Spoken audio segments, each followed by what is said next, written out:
how to pin post on Facebook profile. That's what I will show you in this video.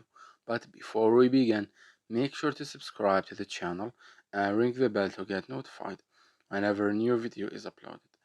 With that said, let's get started. Now the process is very easy and simple, so just follow these steps. Go ahead and open up Facebook, and once you do that, ماشي حاجة navigate to كبيرة your على بوكي profile page, and here let's go ahead and choose a random post to pin. Say for example I want to pin this one.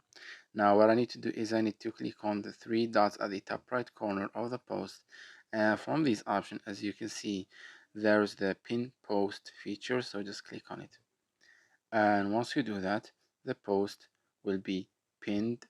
And as you can see, Facebook just told you that the post has been pinned on top of your timeline.